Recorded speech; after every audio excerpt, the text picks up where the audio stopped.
அப்பா பிதாவே, உள்ளத்தின் ஆழத்திலிருந்து உமக்கு நன்றி செலுத்துகிறோம்.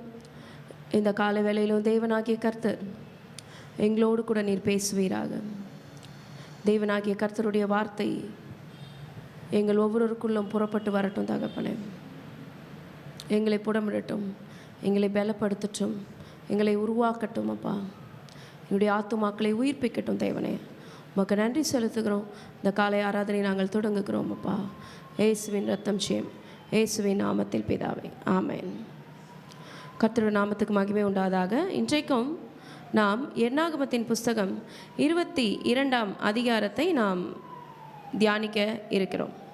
இந்த அதிகாரத்தில் நாம் பார்க்கும் பொழுது 41 வசனங்கள் இந்த அதிகாரத்தில் குறிப்பிடப்பட்டிருக்கிறது. இந்த அதிகாரத்தை குறித்து நாம் பல முறை நாம் செய்தி கேட்டிருப்போம்.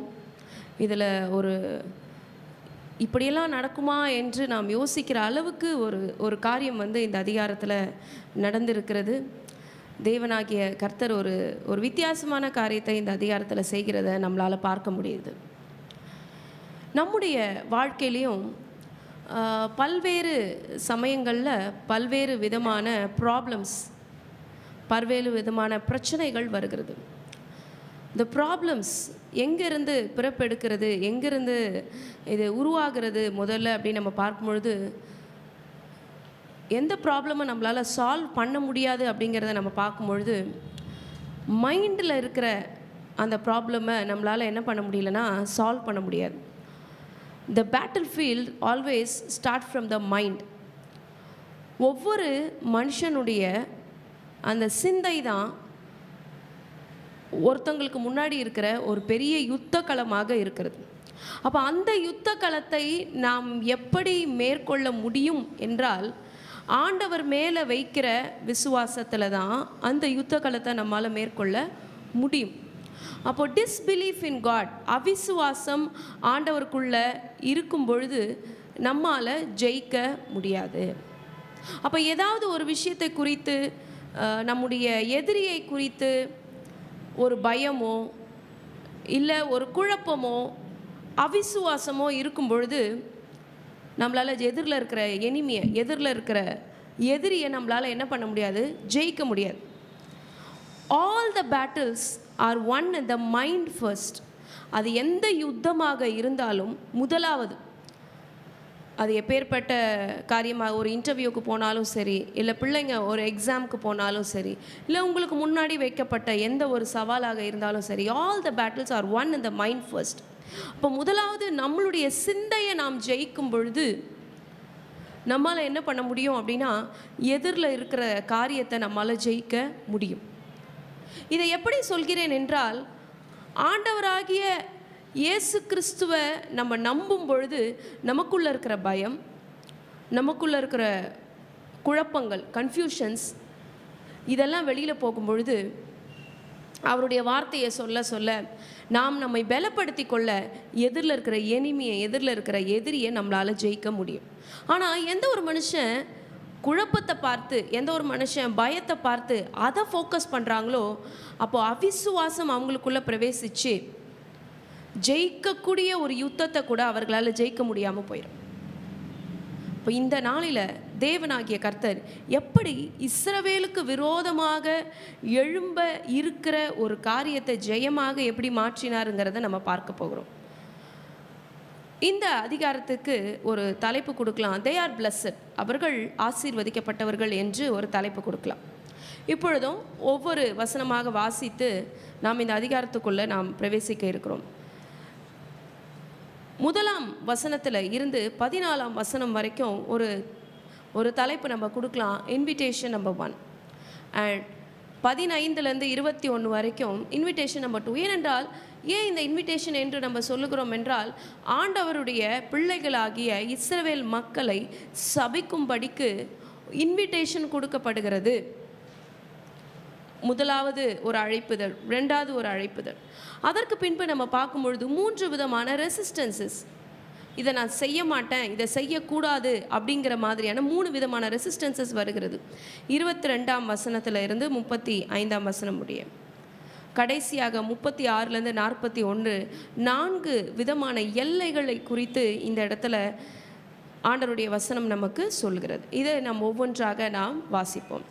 இதில் முதலாம் வசனம் சொல்லுகிறது, இஸ்ரவேல் புத்திரர் பிரயாணம் பண்ணி எரிகோவின் கிட்ட இருக்கும் யோர்தானுக்கு இக்கரையிலே மோவாபின் சமனான வெளியிலே பாளையம் இறங்கினார்கள். தேவஜனமே, நமக்கு தெரியும், நம்முடைய இஸ்ரவேல் ஜனங்கள் எகிப்திலிருந்து அவர்கள் புறப்பட்டு தேவனாகிய கர்த்தர் அவர்களுக்கு என்று வாக்குத்தத்தம் பண்ணின கானான் தேசத்துக்கு நேராக அவர்களுடைய பயணத்தை அவர்கள் மேற்கொண்டு இருக்கிறார்கள் என்று தெரியும்.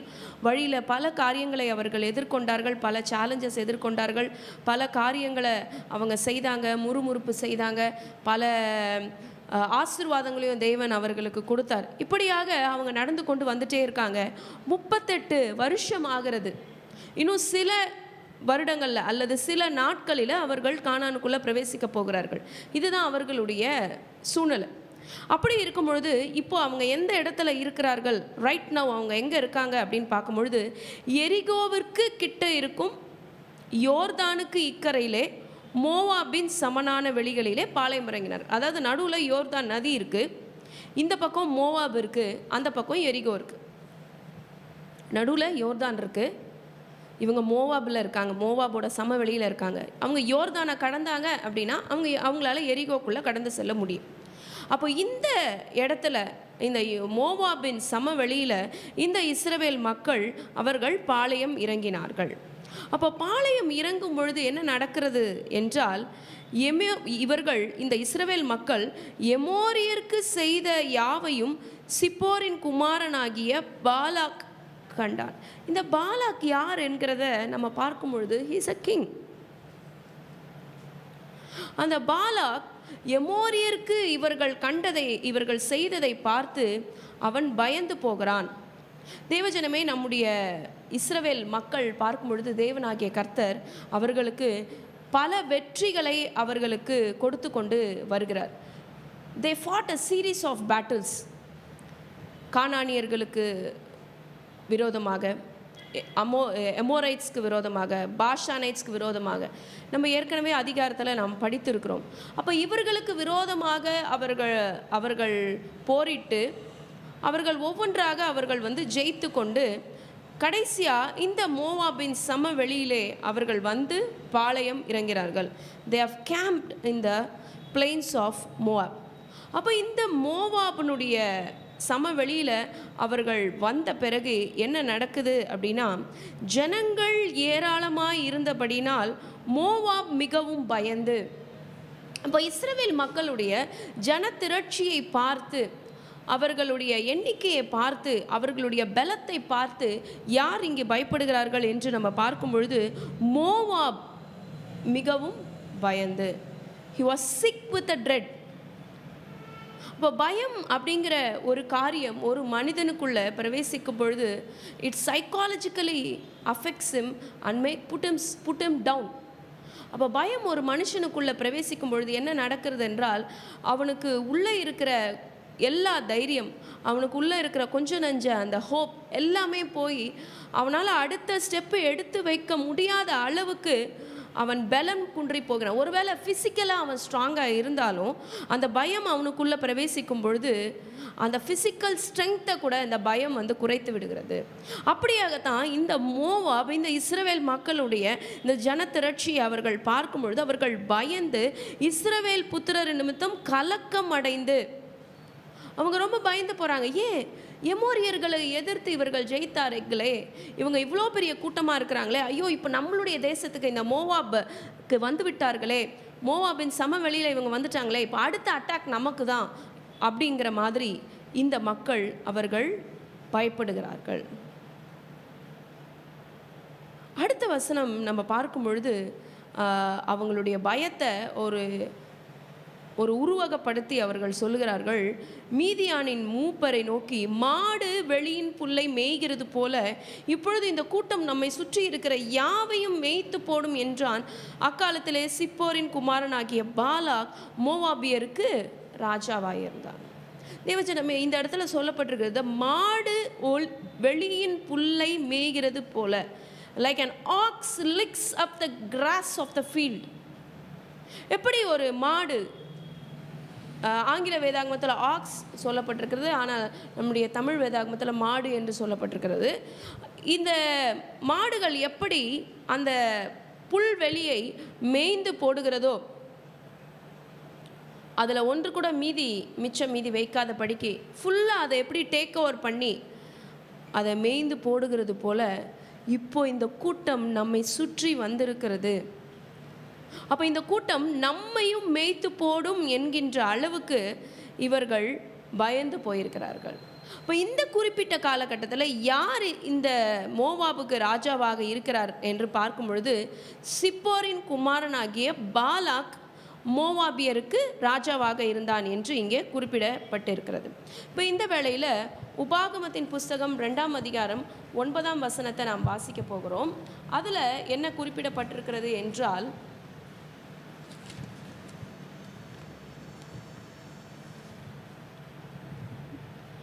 அப்பொழுது கர்த்தர் என்னை நோக்கி, நீ மோவாபை வருத்தப்படுத்தாமலும் அவர்களோட போர் செய்யாமலும் இரு, அவர்கள் தேசத்தில் உனக்கு ஒன்றும் சுதந்திரமாக கொடேன். ஆர் என்னும் பட்டணத்தின் சீமையை லோத் புத்திரருக்கு சுதந்திரமாக கொடுத்தேன். அவங்க பயந்து போயிருக்காங்க, அவங்கள மேய்த்து போடுவார்களோ, நமக்கு விரோதமாக அவங்க யுத்தம் செய்வாங்களோன்னு பயந்து போயிருக்கிற இந்த நேரத்தில் தேவனாகிய கர்த்தர் ஏற்கனவே இஸ்ரவேல் புத்திரருக்கு ஒரு இன்ஸ்ட்ரக்ஷன் இங்கே கொடுத்துருக்கிறார். என்ன இன்ஸ்ட்ரக்ஷன் கொடுத்துருக்கிறார்னா, மோவாபை நீ வருத்தப்படுத்தக்கூடாது, அவர்களோட நீ போர் செய்யக்கூடாது, அவர்கள் தேசத்தில் உனக்கு ஒன்றையும் நாம் சுதந்திரமாக கொடேன் என்றதை ஆண்டவர் திட்டமாக தெளிவாக பேசி விட்டார். இப்போ இந்த மக்கள் தான் பயப்படுறாங்களே தவிர இஸ்ரவேலர் மோவாபை அவங்க அட்டாக் பண்ண போகிறது கிடையாது. ஆனால் ஞாபகம் வச்சுக்கோங்க, ஒவ்வொருவரும் ஒவ்வொரு விதமாக எதிரிகளை கையாளுவார்கள். எதிரிகளை கையாள்வதற்கென்று பல டாக்டிக்ஸ் இருக்குது. டாக்டிக்ஸ் என்றால் தந்திரங்கள், பல தந்திரங்கள் இருக்குது. என்ன அந்த டாக்டிக்ஸ் என்று நம்ம பார்க்கும் பொழுது, ஒரு சிலவங்க என்ன பண்ணுவாங்க, எதிரியினுடைய பலம் எவ்வளவுங்கிறத கால்குலேட் பண்ணுவாங்க. அவங்க கூட எவ்வளோ பேர் இருக்காங்க, அவங்களால என்ன பண்ண முடியும், வாட் இஸ் த ஸ்ட்ரென்த் அப்படின்னு சொல்லி அவங்க ஸ்ட்ராட்டஜியாக அவங்க போவாங்க.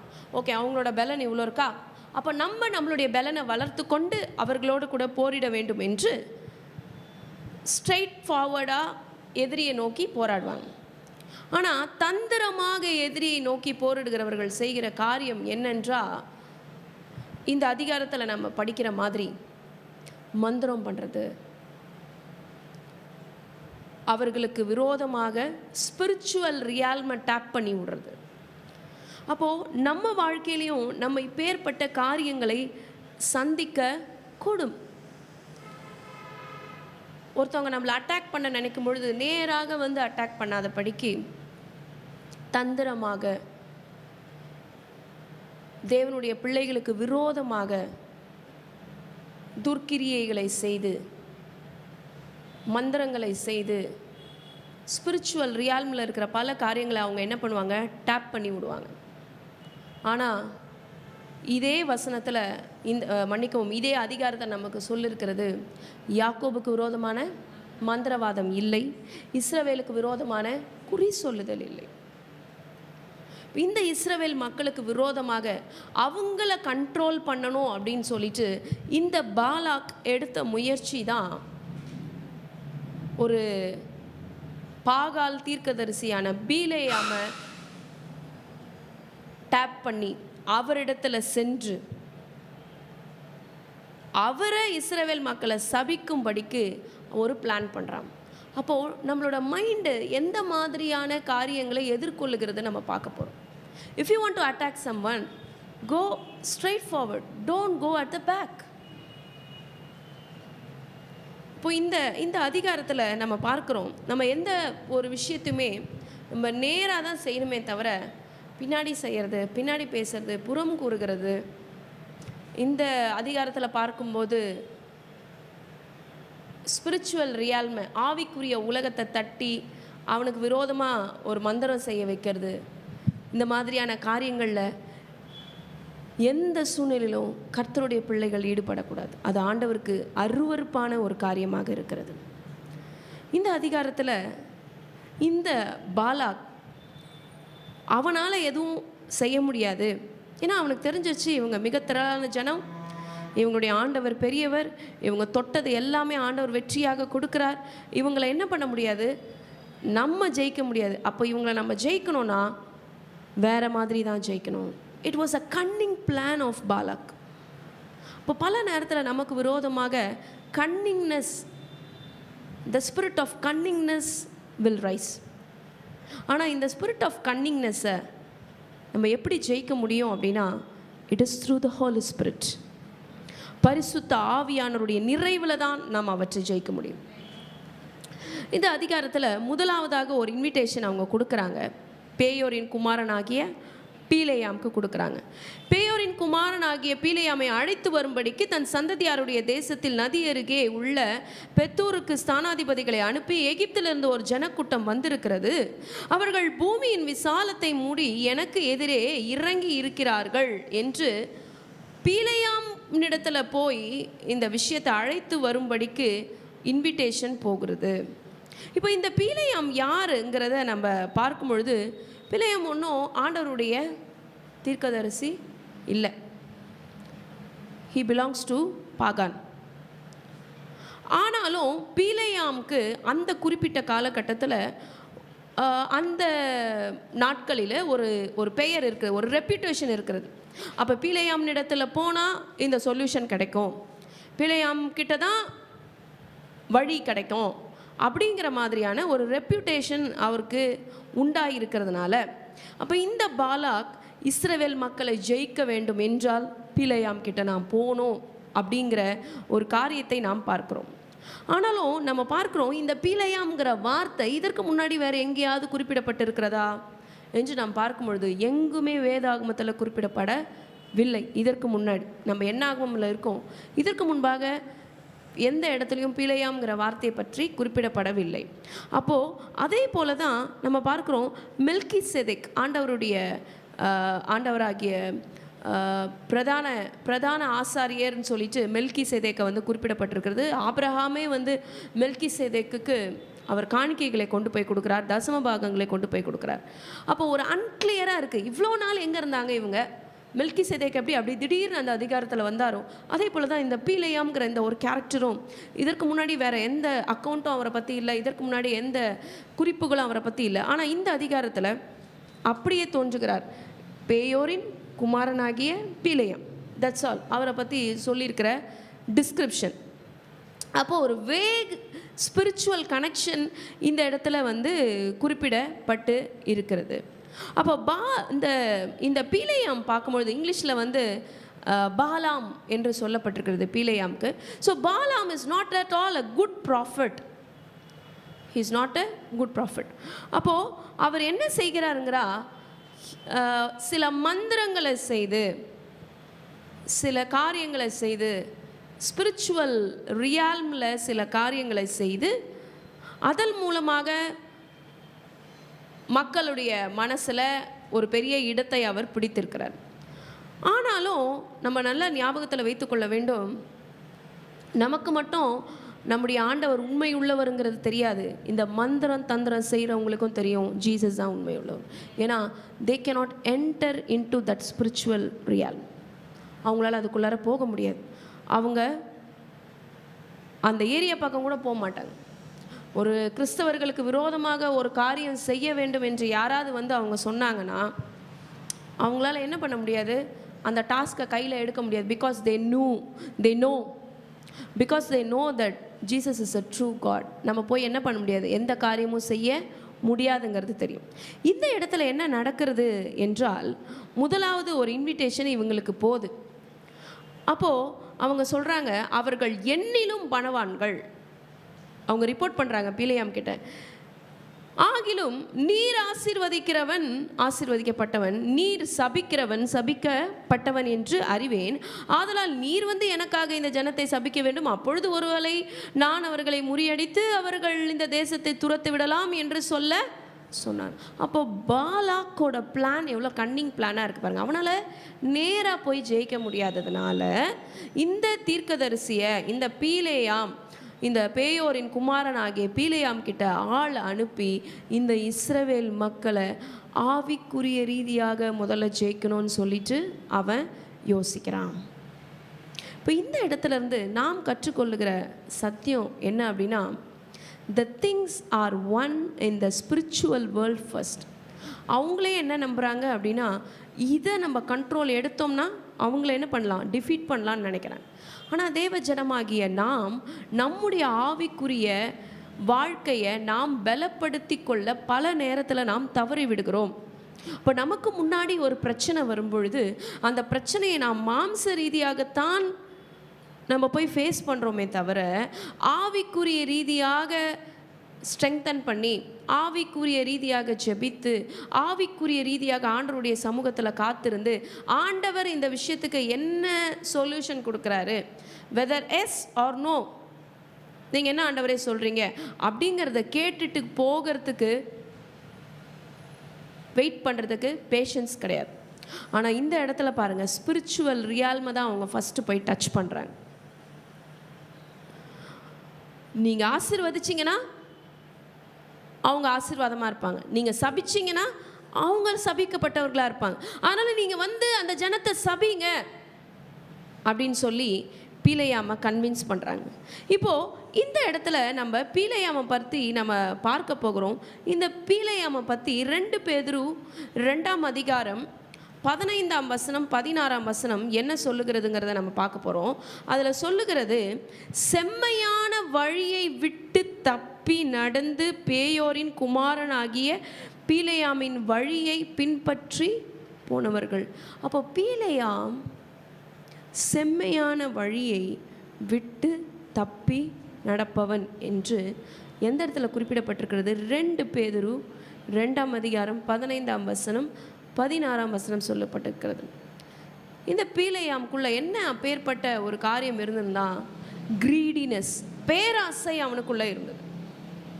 நம்ம பார்க்க போகிறோம். அவர் அந்த பேராசைனால் அந்த பீலேயாம் என்னென்ன காரியங்களை செய்ய போகிறாங்கிறத நம்ம மேற்கொண்டு பார்க்க போகிறோம். இந்த வசனம் சொல்லுகிறது, செம்மையான வழியை விட்டு தப்பி நடந்து பேயோரின் குமாரனாகிய பீலேயாமின் வழியை பின்பற்றி போனவர்கள். அவன் அநீதத்தின் கூலியை விரும்பி, அநீதத்தின் கூலியை விரும்பி, அநீதத்தின் கூலியை விரும்பி தன்னுடைய அக்கிரமத்து நிமித்தம் கடிந்து கொள்ளப்பட்டான். பேசாத மிருகம் மனுஷர் பேச்சை பேசி தீர்க்கதரிசனுடைய மதிக்கேட்டை தடுத்தது. நம்ம எல்லாருமே அஸ்டானிஷ் ஆகிற மாதிரி, ஆச்சரியப்படுற மாதிரி ஒரு விஷயம் இந்த அதிகாரத்தில் நடக்க இருக்கிறது. இந்த பீலேயாமுக்குள்ள இருந்த அந்த கிரீடினஸை ஆண்டவர் எப்படி தடுத்து நிறுத்த போகிறாருங்கிறத நம்ம பார்க்க போகிறோம். 7ஆம் வசனத்தில் நம்ம பார்க்கும் பொழுது, மோவாபின் மூப்பரும் மீதியானின் மூப்பரும் குறி சொல்லுதலுக்குரிய கூலியை தங்கள் கையில் எடுத்துக்கொண்டு புறப்பட்டு பீலேயாமின் இடத்துல போய் பாலாக்கின் வார்த்தைகளை அவனுக்கு சொன்னார்கள். They gave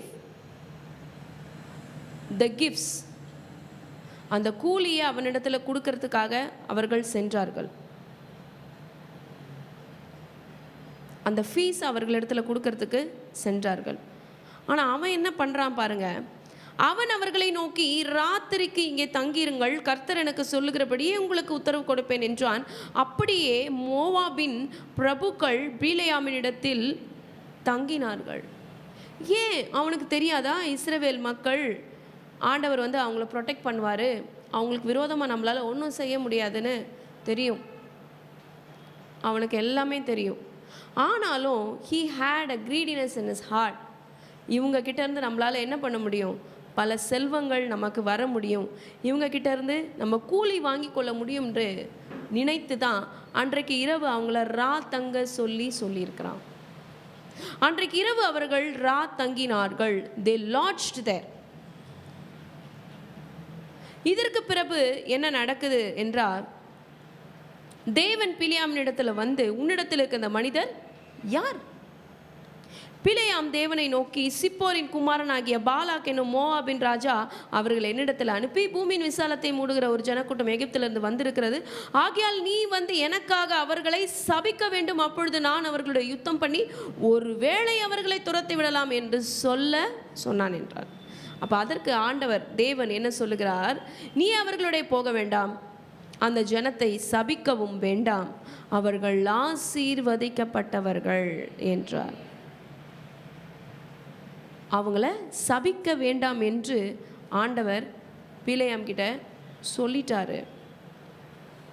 சொன்ன பிறகு என்ன நடக்கிறதுங்கிறத நம்ம பார்க்கும்பொழுது, பிலேயாம் காலையில் எழுந்து பாலாக்கின் பிரபுக்களை நோக்கி, நீங்கள் உங்கள் தேசத்துக்கு போய்விடுங்கள், நான் உங்களுடைய வருகிறதற்கு கர்த்தர் எனக்கு உத்தரவு கொடுக்க மாட்டோம் என்கிறார். ஆண்டவர் எனக்கு அலோ பண்ணலை,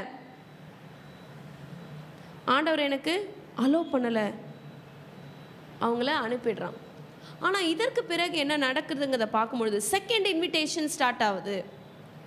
மறுபடியும் மோவாபியர் எழுந்து அவங்க போயிடுறாங்க, பாலாக்கிட்ட போய் இன்ஃபார்ம் பண்ணுறாங்க, வரமாட்டேன்னு சொல்லிடுறாங்க.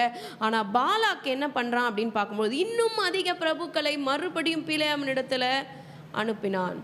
அப்போ இந்த இடத்துல அந்த ஸ்பிரிச்சுவல் ரியால்மை டேப் பண்ணும்படிக்கு, அந்த ஆவிக்குரிய உலகத்தை தட்டி அவனுக்கு சாதகமாக செய்யும்படிக்கு ஃபோர்ஸ் பண்ணுறான். இந்த பாலாக் ராஜா ஃபோர்ஸ் பண்ணுறான். முடியாதுன்னு சொல்லிட்ட பிறகு கூட அவங்க ஃபோர்ஸ் பண்ணுறாங்க. ஏன் இந்த ஃபோர்ஸ் பண்ணுறதுக்கு என்ன ரீசன் நம்ம பார்க்கும்பொழுது, கிரீடினஸ். இவனுக்குள்ள அந்த பணத்தாசை இருக்கிறதுனால, ஓகே இன்னும் கொஞ்சம் பணம் கொடுத்து அவனை கன்வின்ஸ் பண்ணிடலாம். பண ஆசை எல்லா தீமைக்கும் வேறாக இருக்கிறது. அப்போ மறுபடியும் பிலேயாமின் இடத்துல போய் அவங்க என்ன பண்ணுறாங்க, அவனை நோக்கி, சிப்போரின் குமாரனாகிய பாலாக் எங்களை அனுப்பி நீர் என்னிடத்தில் வருகிறதற்கு தடை பண்ண வேண்டாம், உன்னை மிகவும் கனம் பண்ணுவேன். அப்போ ஏற்கனவே கொடுத்த பொருட்களை விட, ஏற்கனவே கொடுத்த கூலியை விட இந்த டைம் இன்னும் அதிகமாக கூலியை கொடுப்பதற்காக அவர்கள் வந்திருக்கிறார்கள். நீங்கள் தடை பண்ணாதீங்க, உங்களை நாங்கள் கனம் பண்ணுவோம், நீங்கள் சொல்கிறதெல்லாம் நாங்கள் செய்வோம், நீங்கள் வந்து என்ன பண்ணுங்கள், இந்த ஜனத்தை மட்டும் சபிச்சிருங்க. அப்போது அந்த ஆசையை இன்டியூஸ் பண்ணுறாங்க. பல நேரத்தில் இந்த பணம் அப்படிங்கிற ஒரு விஷயம் நம்ம பேச்சு வழக்கில் சொல்லுகிற ஒரு காரியம் இருக்குது. பணம் 10 செய்யும், பாதாளம் வரைக்கும் பாயும்னு சொல்லுவாங்க. அந்த பணமானது மிதமிஞ்சி போகும் பொழுது இட் வில் ரூலஸ். நம்ம பணத்தை ரூல் பண்ண முடியாது. ஆனால் பணம் வந்து ரூல் பண்ணுகிற அந்த ஒரு நிலைமை வந்து ரொம்ப ஒரு கவலைக்குரிய ஒரு நிலைமையாக இருக்கும். தேவனாகிய கர்த்தர் நமக்கு கொடுத்திருக்கிற அந்த பணத்தை சரியான முறையில் கையாளக்கூடிய ஞானத்தை தேவன் கொடுப்பாராக. கர்த்தரிடத்திலிருந்து தான் ஐஸ்வர்யம் வரும், அதோடு கூட வேதனை வரவே வராது. ஆனால் இந்த பணம் என்று பணத்தின் பின்னாடி நம்ம போகும்பொழுது, அந்த பணத்தை சம்பாதிக்க வேண்டுங்கிறது பல ஈவில் ஸ்டெப்ஸு, பல அவசியம் இல்லாத காரியங்களை செய்யும் பொழுது அது முதல்ல கொண்டு வருகிறது என்ன அப்படின்னா, உள்ளே இருக்கிற சமாதானம் முதல்ல வெளியில் போயிடும். அப்போது இந்த இடத்துல நம்ம பார்க்கும் பொழுது இந்த பாலாக், இந்த ராஜா எப்படியாவது இன்னும் காசு கொடுத்து எப்படியாவது இந்த பிலேயாமை கன்வின்ஸ் பண்ணி பிலேயாமை கூட்டிகிட்டு வந்துட்டா முடிஞ்சிருச்சு. பிலேயாம் வாயை திறந்து அவங்கள சபிச்சிட்டான்னா நம்மளால் என்ன பண்ண முடியும், இஸ்ரவேல் மக்களை ஜெயிச்சிட முடியுங்கிற ரொம்ப ஒரு ஸ்ட்ராங்கான நம்பிக்கை அவனுக்கு இருக்கிறது. அப்போ அவன் எது மேலே ரொம்ப நம்பினா, தான் பணத்தை நம்பினான். என் பணம் அவரையே கன்வின்ஸ் பண்ணும், அந்த பிலேயாம் தீர்க்கதரிசியை என் பணத்தினால என்ன பண்ண முடியும், கன்வின்ஸ் பண்ண முடியும். We should be very careful in all the world's pleasures. ஒரு போதும் பணம் நம்மளை மேற்கொள்றதுக்கு விட கூடாது.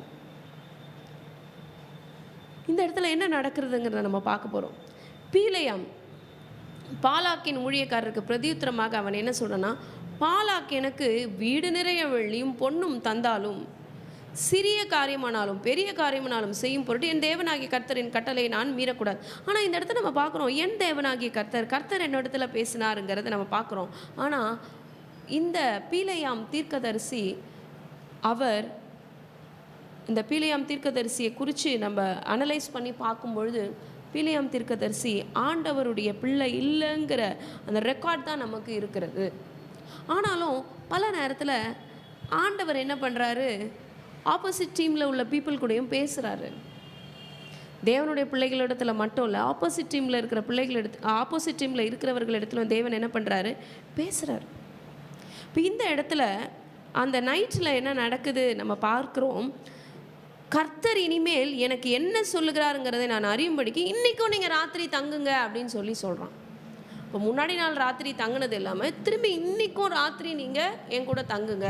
So his greediness is continuing. Okay, நேற்றுக்கு அவங்க தங்கினதுனால இன்னொரு டைம் நமக்கு வந்தாங்க, நமக்கு நிறைய பொருள் கொடுத்தாங்க. ஓகே, இன்றைக்கி நைட்டும் அவங்க let them stay with them. அப்போ இன்னும் எனக்கு என்ன கிடைக்க போகுது, இன்னும் பல பொருள் கிடைக்க போகுது அப்படிங்கிற ஒரு அந்த கிரீடினஸ், அந்த பேராசை அவனுக்குள்ளார இருந்துச்சு.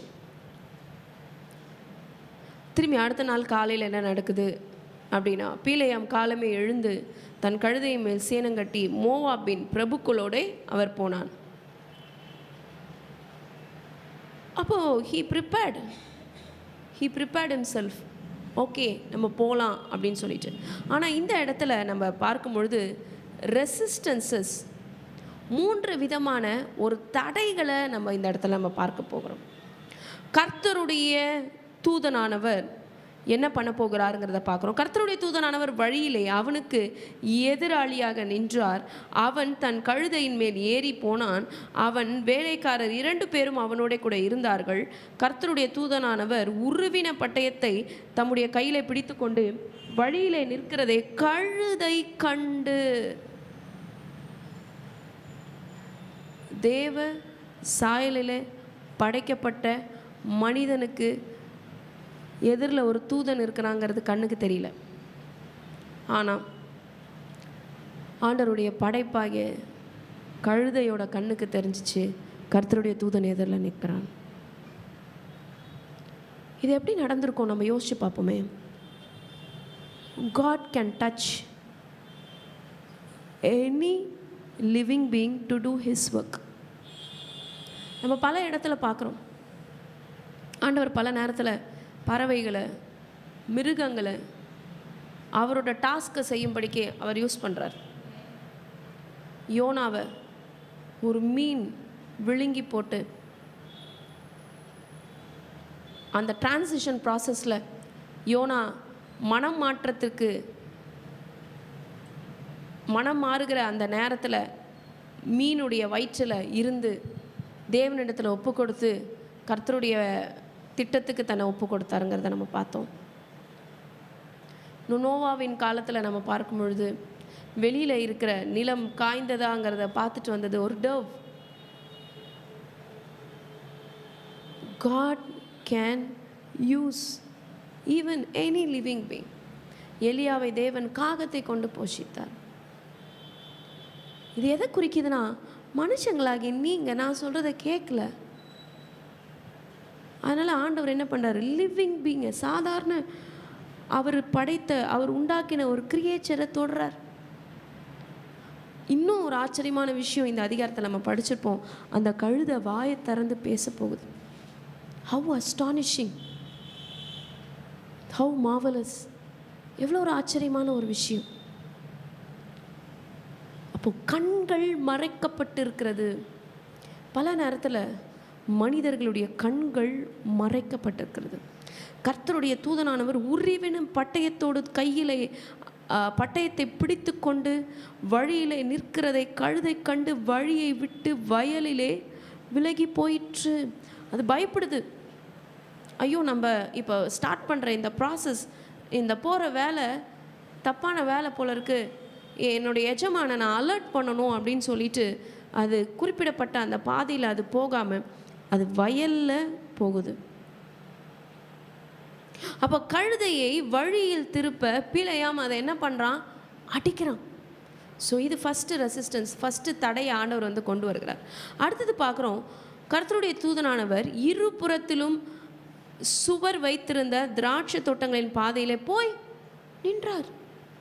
கழுதை கர்த்தருடைய தூதனை கண்டு சுவர் ஓரமாய் ஒதுங்கி பிழையாமின் காலை சுவரோட நெருக்கிற்று, திரும்பவும் அதை அடித்தான்.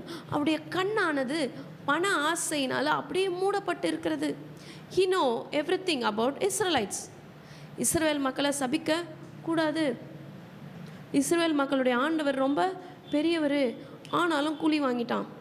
ஆனால் என்ன சொல்கிறான், ஆண்டவர் என்ன சொல்கிறாரோ அதை தான் நான் சொல்லுவேன் அப்படிங்கிறதையும் சொல்கிறான். இப்போ ரெண்டாவது டைமும் என்ன பண்ணுறாரு, ஆண்டவர் ரெசிஸ்ட் பண்ணுறார், ஒரு தடையை உண்டு பண்ணுகிறார். தேவஜனமே, நம்முடைய ஜெப வாழ்க்கையில் நம்ம சில வேலைகளில் ஒரு சில காரியங்களை எனக்கு இப்போவே வேணும், எனக்கு இப்போ உடனே வேணும் அப்படின்னு சொல்லிட்டு நம்ம ப்ரே பண்ணிட்டு இருப்போம். ஆனாலும் பல நேரங்களில் பல தடைகள் வரும். எந்த இடத்துல இருந்து அந்த தடைகள் வருகிறது அப்படிங்கிறத நாம் நின்று நிதானித்து பார்க்கும் பொழுது தான் நம்மளால் நம்மை சுற்றி என்ன காரியம் நடக்கிறதுங்கிறத தெரியும். உண்மையிலே ஆண்டவர் இதை தடை பண்ணுகிறாரா அல்லது சத்துனுடைய கிரியைகளான்றது நமக்கு தெரிய வரும். நம்ம சும்மாவே எடுத்த உடனே இது சத்துனுடைய கிரியை தான், அவன் தான் எனக்கு விரோதமாக தடை பண்ணுகிறான் இல்லை. பல நேரத்தில் God is also stopping. God will also stop some things. இப்போ நம்முடைய ஆவிக்குரிய வாழ்க்கையை நம்ம நிதானித்து பார்க்கும் பொழுது தான் நமக்கு புலப்படும். உண்மையிலே எனக்கு இது கிடைக்கணும் அப்படின்றிருந்தா எத்தனை தடைகளை தாண்டி தேவனாகிய கர்த்தரால் உங்களுக்கு கொண்டு வந்து கொடுக்க முடியும். ஒருவரும் பூட்டக்கூடாதபடிக்கு திறக்கிறவர் நம்முடைய ஆண்டவர்.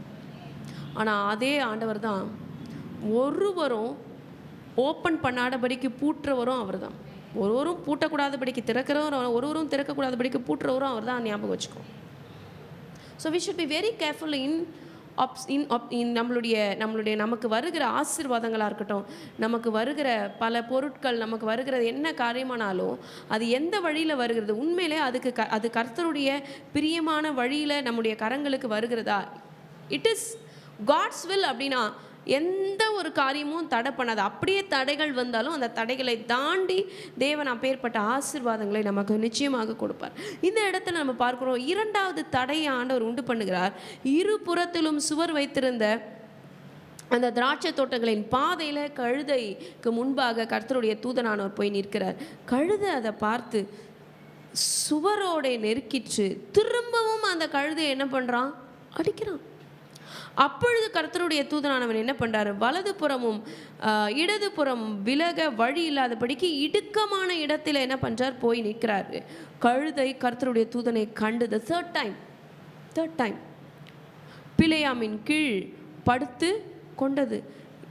அவ்வளோதான். முன்னாடி வயலில் போயிடுச்சு, ரெண்டாவது டைமு செவரில் நெருக்கிடுச்சு, மூணாவது டைமு படுத்துருச்சு கீழே கழுது. 3 ரெசிஸ்டன்சஸ். பீலேயாம் கீழ்ப்படுத்து கொண்டது. பீலேயாமுக்கு இன்னும் அதிகமாக கோபம் உண்டு, கழுதையை தடியினாலே அடித்தான்.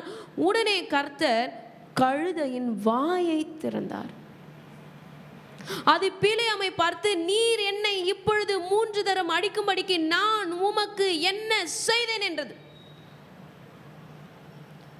அந்த சீனை நான் யோசிச்சு பார்க்குறேன், அந்த காட்சி என் கண் முன்னாடி கொண்டு வந்து யோசிச்சு பார்க்குறேன்.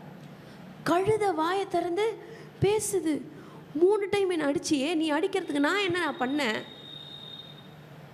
யோசிச்சு பாருங்க. நம்மை சுற்றி இருக்கிற மிருகங்கள்லாம் பேசுகிறது இல்லை. ஆனால் இந்த இடத்துல கர்த்தருடைய தூதன் அந்த கழுதைக்கு முன்னாடி தோன்றாரு. அதுக்கு தெரியுது, வாயை திறக்கிறாரு, அது பேசிருச்சு. இப்போ என்ன நடக்குது, இந்த பீலேயாமுக்கு இன்னும் கண்கள் திறக்கப்படலை. பீலேயாம் என்ன பண்ணுறார், கழுதைகிட்ட பேசுகிறார். பீலேயாம் கழுதையை பார்த்து, நீ என்னை பரியாசம் பண்ணி கொண்டு வருகிறாய், என் கையில் ஒரு பட்டயம் மாத்திரம் இருந்தால் இப்பொழுது உன்னை கொன்று போடுவேன்னு சொல்லிட்டு இன்னும் கூட அவருடைய கண்கள் என்ன படவில்லை, திறக்கப்படலை. யார் பேசுகிறான்றது கூட அவனுக்கு தெரியல. கழுதைகிட்ட இவன் திரும்பி பேசுகிறான். என்ன சொல்கிறான், என் கையில் ஒரு பட்டயம் மட்டும் இருந்தா உன்னை என்ன பண்ணியிருப்பேன், வெட்டி போட்டிருப்பேன். கழுதை பீலேயாமை நோக்கி, நீர் என்னை கை கொண்ட நாள் முதல் இந்த நாள் வரைக்கும் நீர் ஏறின கழுதை நான் அல்லவா? இப்படி உமக்கும் எப்போதாகிலும் நான் செய்தது உண்டா? அது கேட்குது கேள்வி. இது வரைக்கும் நான் என்னைக்காவது உன்ட்ட நான் இந்த மாதிரி நடந்திருக்கேனா? இன்னைக்கு மட்டும் நீ என்ன நான் ஏன் அடிக்கிற? அவன் திரும்பியும் அதுக்கு பதில் சொல்றான், இல்லை என்றான். இப்போதான் கர்த்தர் என்ன பண்றாரு, பீலேயாமோட கண்ணை திறக்கிறார். பிலேயாமனுடைய கண்களை தேவன் என்ன பண்றாரு? திறக்கிறார். வழியிலே நின்று உருவின பட்டயத்தை தம்முடைய கையிலே பிடித்திருக்கிற கர்த்தருடைய தூதனை அவன் கண்டு தலை குனிந்து முகங்குப்புற விழுந்து பணிந்தான். இப்பதான் அவனுடைய கண்கள் திறக்கப்படுகிறது. ஐயோ! அப்போ தேவனாகிய கர்த்தர் அவருடைய ஜனங்களை ப்ரொடெக்ட் பண்றதுக்கு தூதர்களை அனுப்புவார். ஒரு அருமையான ஊழியக்காரருடைய சாட்சியை நான் கேள்விப்பட்டேன். அவர் ஆண்டவர் இடத்துல இப்படியாக ஜெபித்தாராம். நிறைய பேர் நம்ம யோசிப்போம், நிறைய பேர் நம்ம ப்ரே பண்ணுவோம், ஆண்டவரே நான் உங்களை பார்க்கணும், நீங்கள் எப்படி இருக்கீங்க, உங்களை எங்களுக்கு காமிங்க அப்படின்னு சொல்லிட்டு ப்ரே பண்ணுவோம். அந்த ஊழியக்காரர் என்ன ஜெபிச்சிருக்காருன்னா, நான் தூதனை பார்க்கணும், உங்கள் தூதர் எவ்வளோ பெருசாக இருப்பார், எனக்கு நீங்கள் காமிங்க அப்படின்னு சொல்லிட்டு அவர் ஜெபிக்கும் பொழுது ஆண்டவர் வந்து தூதரை கண்களில் காமிச்சாராம். அப்போ இவர் ஒரு மல்டி ஸ்டோரிட் பில்டிங்கில் பல அடுக்கு மாடி கட்டடத்தில் இவர் குடியிருக்கிறார். தூதரை ஆண்டவர் வந்து காண்பிக்கிறார். அவர் ஜன்னல் வழியாக அவர் குடியிருக்கிற அந்த அடுக்குமாடி குடியிருப்பின் வழியாக அவர் பார்க்கிறார். அந்த அடுக்குமாடி குடியிருப்பினுடைய அளவுக்கு அவ்வளோ பெருசாக இருந்தானா தூதன். ஒரு தூதன். தூதர்களில் பல வெரைட்டிஸ் இருக்காங்க. வித்தியாசமான அளவுகளில் வித்தியாசமான டாஸ்க்கை செய்யும்படிக்கு, வேலைகளை செய்யும்படிக்கு ஆண்டவர் தூதர்களை அனுப்புகிறார். சங்கீதம் 91 நாம் பார்க்கிறோம், நம்முடைய பாதம் கல்லில் இடாதபடிக்கு அவர்கள் தங்கள் கைகளில் ஏந்தி கொண்டு போவார்கள். யாரு? தூதர்கள். அப்போ ஆண்டவர் தம்முடைய பிள்ளைகளுக்கு தூதர்களை அனுப்பி இருக்கிறார். மறந்துடாதீங்க, நம்மளை ப்ரொடெக்ட் பண்ணுறதுக்கு ஆண்டவருடைய தூதர்கள் இருக்கிறாங்க. We are not alone, we are not desperate. God's angels are with us. God's angels are with us. அப்போ ஆண்டவருடைய பிள்ளைகளுக்கு விரோதமாக ஒரு தீங்கு வந்த ஆண்டவர் சும்மா இருப்பார் நீங்கள் நினைக்கிறீங்களா? நெவர். அவருடைய தூதர்களை அனுப்பி அவர்களை ப்ரொடெக்ட் பண்ணுவார். இந்த இடத்துல நம்ம பார்க்குறோம், இந்த பீலேயாம் உடைய கண்கள் திறக்கப்பட்டு முன்னாடி இருக்கிற தூதனை அவன் பார்க்குறான். பார்த்த பிறகு என்ன நடக்குது அப்படின்னு பார்க்கும் பொழுது, நீ கழுதையை 3 தரம் நீ அடிச்சிருக்கிற, உன்னுடைய வழி எப்படி இருக்குது? மாறுபாடாக இருக்கிறது. உன் வழி எப்படி இருக்கிறது? மாறுபாடாக இருக்கிறது. அதனால தான் நானே எதிரில் வந்தேன் அப்படிங்கிறார். ஏன் இவ்வளோ மாறுபாடாக நீ நடந்துக்கிற? பீலேயாம் சரண்டர் ஆகி சொல்கிறான், நான் பாவம் செஞ்சிட்டேன், வழியில் நீர் எனக்கு எதிராக நிற்கிறத எனக்கு தெரியல, நான் திரும்பி போயிடுறேன், நான் இப்போது இந்த வேலைக்கு போகிறேனே, இந்த வேலை வந்து நீங்கள் எனக்கு அலோவ் பண்ணலன்னா என்ன பண்ணிடுறேன், நான் திரும்பி போயிடுறேன் அப்படின்னு சொல்லி சொல்கிறான். தேவஜனமே, இந்த அதிகாரத்தில் இருந்து நாம் என்ன காரியங்களை நாம் கற்றுக்கொள்ளுகிறோம்? The greediness, உள்ள இருக்கிற பேராசை, இன்னொரு தப்பு, அடுத்த தவறுகளை செய்ய அந்த கிரீடினஸ், மனுஷனுக்குள்ள இருக்கிற அந்த பேராசை, இன்னும் பணம் வேணும், இன்னும் வேணும், நான் இன்னும் பெரிய ஆள் ஆகணுன்ற அந்த கிரீடினஸ் அடுத்தடுத்த பாவங்களை செய்ய வைக்கிறது. முன்னாடி நிற்கிற தூதன் கூட அவனுடைய கண்களுக்கு தெரியாதபடிக்கு அவனுடைய கண்ணானது பணத்தினால, பண ஆசையினால மூடப்பட்டு இருக்கிறது.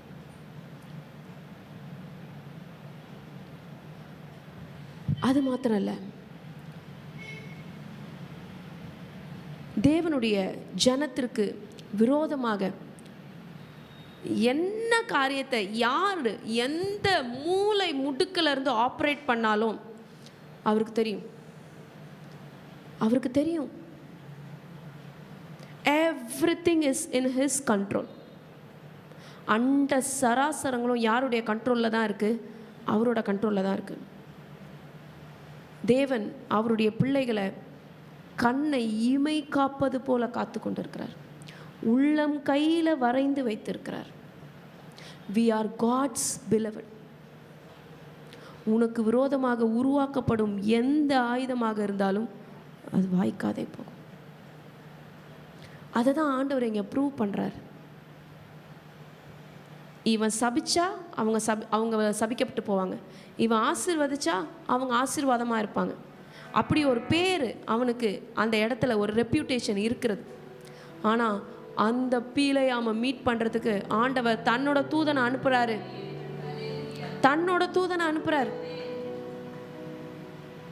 God can do anything for his people. ஒரு கழுதைய கூட பேச வைப்பாரு அவர் ஜனத்துக்காக. இது அப்போ மட்டும்தான் இல்லை, it is happening, it can happen now also. இது எப்பயோ எந்த காலத்துலையும் நடந்தது? No no, it can happen now also. ஆண்டவர் என்ன காரியத்தை நம்ம இடத்துலேருந்து எதிர்பார்க்கிறார்? பிலீஃப், விசுவாசம், faith. Are we believing our God? Are we believing him with the whole heart that he can do miracles? அவரால் இப்பேற்பட்ட அதிசயத்தை, அற்புதத்தை செய்ய முடியும் நம்ம நம்புறோமா?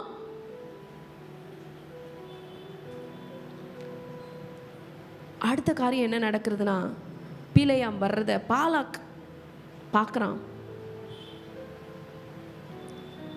உம்மை அழைக்கும்படிக்கு நான் ஆவலோடு உம்மிடத்தில் ஆள் அனுப்பினேனே, நீங்கள் வராமல் இருந்தது என்ன? உங்களை நான் கனம் பண்ண மாட்டேனா? உங்களுக்கு நான் ஏற்றதை கொடுக்க மாட்டேனா அப்படின்னு கேட்கும் பொழுது பிலேயாம் என்ன ரிப்ளை பண்ணுறாங்கிறத பார்க்குறோம். உம்மிடத்திற்கு வந்தேன், ஆனாலும் ஏதாகிலும் சொல்லுகிறதுக்கு என்னால் ஆகுமோ? தேவன் என் வாயிலை அழிக்கும் வார்த்தையே சொல்லுவேன். ஆண்டவர் என்ன வார்த்தையை சொல்கிறாரோ அதை மாத்திரம்தான் நான் என்ன பண்ணுவேன், சொல்லுவேன். பிலேயாம் பாலாக்குடனே கூட போனான். அவர்கள் கிரியாத் ஊத்சோத்தில் சேர்ந்தார்கள். அங்கே பாலாக் ஆடு மாடுகளை அடித்து பிலேயாமுக்கு அவனோடு இருந்த பிரபுக்களை அனுப்பினான். இப்போது இந்த காரியம் என்ன நடக்க போகிறது அப்படிங்கிற கண்டினியூவேஷனை நம்ம நாளையோட அதிகாரத்தில் தான் நம்ம பார்க்க போகிறோம். பிலேயாம் என்ன செய்ய போகிறான்? ஃபைனலாக அந்த இஸ்ரவேல் மக்களுக்கு பிலேயாமின் இடத்துலேருந்து என்ன கிடைக்க போகிறதுங்கிறத நம்ம நாளையோட அதிகாரத்தில் தான் நம்ம பார்க்க போகிறோம். தேவஜனமே, தே ஆர் பிளஸட், அவர்கள் ஆசீர்வதிக்கப்பட்டவர்கள். ஹூ? இஸ்ரவேல் ஜனம். இஸ்ரவேல் ஜனம் மாத்திரம்தான் ஆசீர்வதிக்கப்பட்டவர்களா? இல்லை. ஒரே ஒரு வசனத்தை மாத்திரம் நாம் வாசிக்க போகிறோம். கலாத்தியருக்கு எழுதின நிருபத்தை நாம் எடுத்துக்கொள்ள போகிறோம். தேவனாகிய கர்த்தருடைய பிள்ளைகள், தேவனாகிய கர்த்தருடைய சந்ததியராகிய இஸ்ரவேல் மக்களை மாத்திரமா ஆண்டவர் ஆசீர்வதிப்பார்? எல்லா பிளஸ்ஸிங்ஸும் இஸ்ரவேல் மக்களுக்கு மாத்திரமா? நோ. கலாத்தியர் 3:29 சொல்லுகிறது, நீங்கள் கிறிஸ்துவின் உடையவர்கள் ஆனால் ஆபிரகாமின் சந்ததியராயும் வாக்குத்தத்தத்தின்படியே சுதந்திரராயும் இருக்கிறீர்கள். என்றைக்கு நாம் ஆண்டவராகிய இயேசு கிறிஸ்துவை ஏற்றுக்கொண்டோமோ, என்றைக்கு நாம் கிறிஸ்துவின் உடையவர்களாக நாம் மாறினோமோ, அன்றைக்கே நாம் ஆபிரகாமின் சந்ததியராய் மாறிவிட்டோம். வாக்குத்தத்தத்தின்படி சுதந்திரராயும், we are the head, அவரோட வாரிசா நம்ம மாறிட்டோமா? என்னைக்கு ஜீசஸ் கிரைஸ்ட நீங்க அக்செப்ட் பண்ணீங்களோ, நீயும் ஒரு இஸ்ரவேலன்.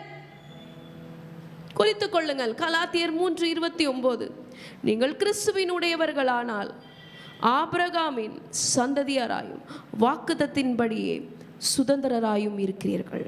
S, they are blessed and we are also blessed.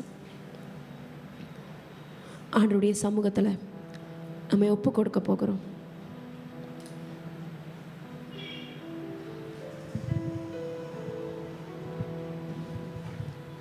Let's submit ourselves to our God.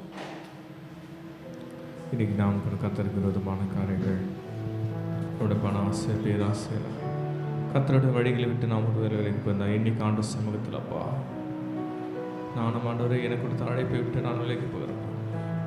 என்னோட ஆசையினால், தகப்பனை பேராசையினால் பல ஆசீர்வாதம் எதிர்பார்க்கிறப்பா, நீர் எனக்கு நியமித்த பாதையை நான் முன்னோக்கி சொல்ல ஆவியானவரே எனக்கு வழி நடத்துவீராக என்று கர்த்தரை நோக்கி நம்ம பார்த்து அன்றே நீர் எனக்கு தகப்பனே உமக்கு பிரியமான வழியில் என்ன நடத்துங்கப்பா, நிச்சயமான வழியில் நீர் என்ன நடத்துங்கப்பா, உமக்கு விரோதமான வழியில் நான் போகக்கூடாது என்று ஆண்டு சமூகத்தில் நம்ம இந்த பாடலை பாடி நம்ம தேவனை நம்ம கேட்போமா?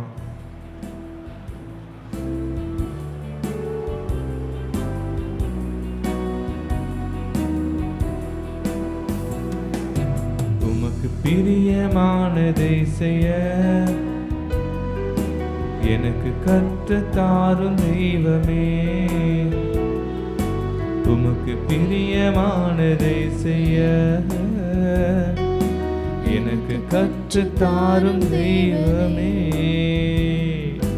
நீரே என் தேவன், நீரே என் தேவன், நல்ல பரிசுத்த ஆவியானவர் செம்மையான வழியிலே நடத்த வேண்டுமே, செம்மையான வழியிலே நடத்த வேண்டுமே. மேக ஸ்தம்பமே அக்கினி ஸ்தம்பமே தேற்றும் தெய்வமே துணையாளரே, மேக ஸ்தம்பமே அக்கினி ஸ்தம்பமே தேற்றும் தெய்வமே துணையாளரே, உமக்கு பிரியமானதை செய்ய எனக்கு கற்றுத் தாரும் தெய்வமே. ஆம் தகப்பனே, உமக்கு பிரியமானதை செய்ய எனக்கு கற்றுத் தாரும் தெய்வமே. உமக்கு நன்றி சொல்லுகிறோம் தகப்பனே. தேவனாகிய கர்த்தர் எங்களோடு கூட நீர் பேசுவீராக. உம்முடைய மகத்துவத்தை நாங்கள் இந்த அதிகாரத்தின் மூலமாக கேள்விப்பட்டோம் ஆண்டவரே. எங்களோடு கூட இன்னும் பேசுவீராக. இயேசுவின் நாமத்தில் பிதாவே. என்னாகமம் 22ஆம் அதிகாரத்தை நாம் தியானித்தோம்.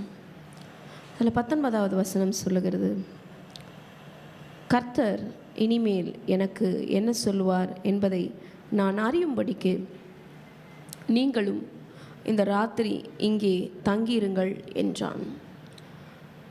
இந்த வசனத்திலே நடக்கிற சம்பவம் என்னவென்றால்,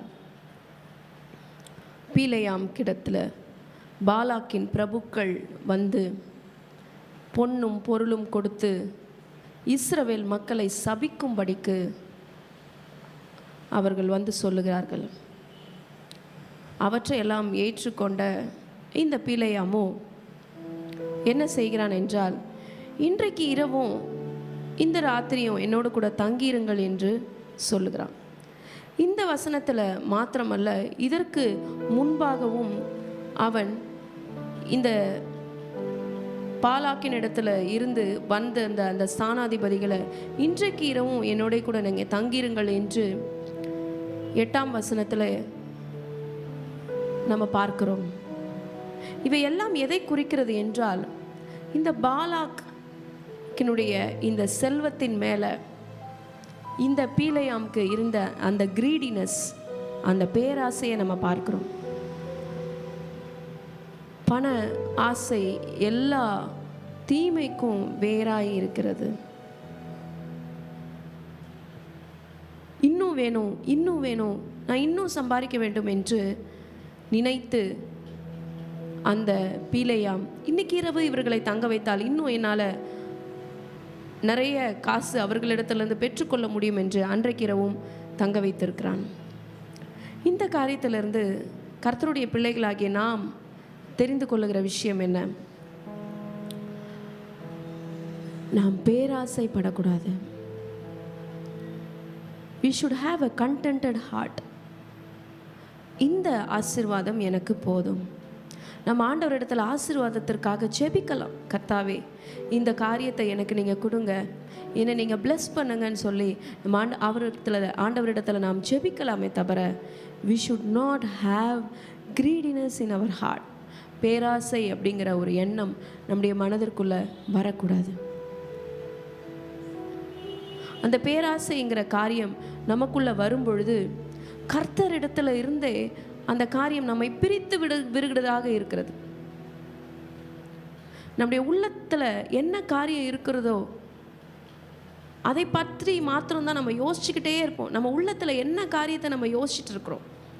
நம்ம உள்ளத்தில் தேவனை குறித்து யோசிச்சுட்டு இருக்கிறோமா, இல்லை உள்ளத்தில் உலகத்தில் இருக்கிற காரியங்களை நான் சவதரிக்க வேண்டும் என்று யோசித்து கொண்டிருக்கிறோமா? இந்த உலகத்தில் நிலையில்லாத செல்வங்கள் மேலே நம்ம பற்று வைத்திருக்கிறோமா, இல்லை நிலையான செல்வமாகிய ஆண்டவராகிய இயேசு கிறிஸ்துவின் மேலே நாம் பற்று வைக்க போகிறோமா? நித்திய ஜீவனுக்குள்ளே வழி நடத்துகிற, நம்மை நித்தியம் வரை கூட்டி செல்லுகிற ஆண்டவராகிய இயேசுவே நம்முடைய பங்காக இருக்க வேண்டும். மரியாள் தன்னை விட்டு எடுபடாத நல்ல பங்கை எப்படி தெரிந்து கொண்டாலோ, நாமும் ஆண்டவராகிய இயேசு கிறிஸ்துவின் நல்ல பங்கை நாம் தெரிந்து கொள்வோம். அப்படி ஒருவேளை என்றைக்காவது நாம் எதையாவது ஒரு காரியத்தை பார்த்து கிரீடியாக இருந்திருப்போம்னா, இப்போ நம்ம ஆண்டவர் இடத்துல சாரி கேட்க போகிறோம். நமக்கு தெரிந்தவர்கள், நம்மளோட ஃப்ரெண்ட்ஸ், நம்மளோட ரிலேட்டிவ்ஸு, அவங்களிடத்துல ஏதாவது இருக்கிற ஒரு காரியத்தை பார்த்து இது என்கிட்ட இல்லையே, இது எனக்கு வேணும் அப்படின்னு நம்ம ஒரு கிரீடியாக நம்ம ஃபீல் பண்ணியிருக்கோமா? இப்போ ஆண்டவர்கிட்ட நம்ம சாரி கேட்கலாம். ஒருவரும் பூட்டக்கூடாதபடிக்கு திறக்கிறவர், உன்னை ஆசீர்வதிக்கிறவர் உன்னோடு கூட இருக்கிறார். He will bless you. ஆண்டவரிடத்துல சாரி கேட்கலாம். Let's repent. மனம் திரும்புவோமா? ஆண்டவரிடத்துல மனம் திரும்புவோமா?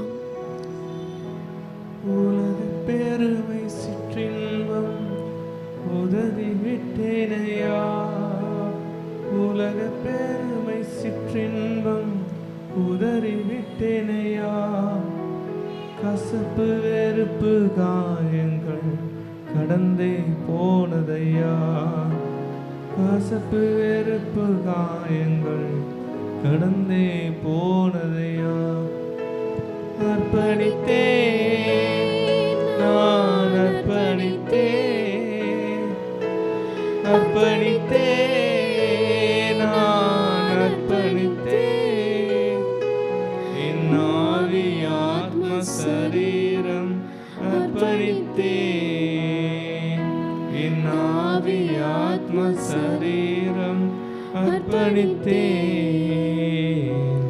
அப்பா என்னை முழுவதும் அர்ப்பணித்தேனையா, உயிரோடு இருக்கும் நாளெல்லாம் உனக்கு சொந்தமையா, அப்பா என்னை முழுவதும் அர்ப்பணித்தேனையா, உயிரோடு இருக்கும் நாளெல்லாம் உமக்கு சொந்தமையா. உமக்கு நன்றி சொல்லுகிற ஆண்டவரே, உம்முடைய பிரியமான வழியில் உமக்கு பிரியமானதை செய்ய எனக்கு நீர் போதித்தருளுவீராக. உம்முடைய செம்மையான ஆவி என்னை நல்ல வழியில் நடத்துவீராகப்பா. என்னை நல்ல வழியில் நீங்கள் என்னை நடத்துங்கப்பா. என் கண்கள் பார்க்கிறதற்கு பின்னாடி நான் போகாதபடிக்கு தேவனாகிய கர்த்தருடைய பரிசுத்த ஆவியினால என்னை நீர் கண்டித்து உணர்த்தி என்னை நீர் நடத்தும்படிக்கு உம்முடைய கரங்களில் என்னுடைய ஆவி ஆத்துமா சரீரத்தை நான் ஒப்பு கொடுக்கிறேன் ஆண்டவரே. உமக்கு நன்றி. இப்பொழுதும் ஒரு தீர்க்க தரிசன செயலை நாம் செய்ய இருக்கிறோம். We are always under a cover. நாம் ஆண்டவருடைய கவரிங் கீழே தான் இருக்கிறோம். அவருடைய ஆளுகைக்குள்ளே தான் நாம் இருக்கிறோம் அப்படிங்கிறதுக்கு ஒரு அடையாளமாக, ஒரு உருவகமாக நம்ம செய்ய போகிறோம். ஆன்லைனில் இருக்கிறவங்களும் சரி, உங்கள் கையில் இருக்கிற வேதாகமத்தை கையில் எடுத்துக்கொள்ள போகிறோம். Let's take our Bibles in our hand. This is the biggest ever covering for the humankind. This is the biggest ever covering for every humankind.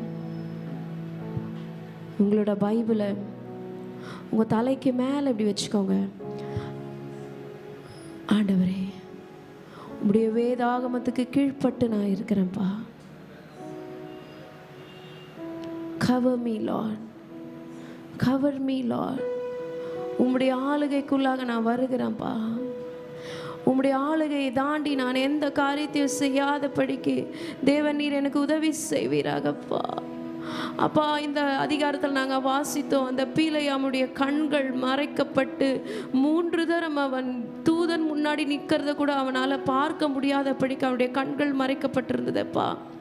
தேவனாகிய கர்த்தரே அப்பா, நாங்கள் ஒருபோதும் உம்முடைய ஆளுகை தாண்டி நாங்கள் எந்த காரியமும் செய்யாதபடிக்கு, ஆனால் உங்கள் கவரிங்க்கு கீழே, உங்கள் ஆளுகைக்கு கீழே நான் கீழ்பட்டு இருக்கிறேன்ப்பா.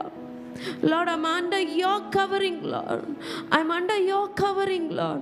நான் உங்களுக்கு கீழ்பட்டு இருக்கிறேன். உம்முடைய வேத வசனத்துக்கு கீழ்பட்டு இருக்கிறேன். உம்முடைய வேத வசனம் என்ன காரியத்தை எனக்கு சொல்லுகிறதோ அந்த வசனத்திற்கு நான் என்னை கீழ்ப்படுத்தி ஒப்பு கொடுப்பேனப்பா. ஆண்டவருடைய வேத வசனம் நம்முடைய கால்களுக்கு தீபமாக இருக்கிறது, நம்முடைய பாதைக்கு வெளிச்சமாக இருக்கிறது. Yes, it is the light. இதற்கு நம்ம கீழ்பட்டு இருப்போம். கர்த்தரிடத்திலிருந்து ஆசீர்வாதங்களை பெற்றுக்கொள்வோம். Have a blessed day. Shalom.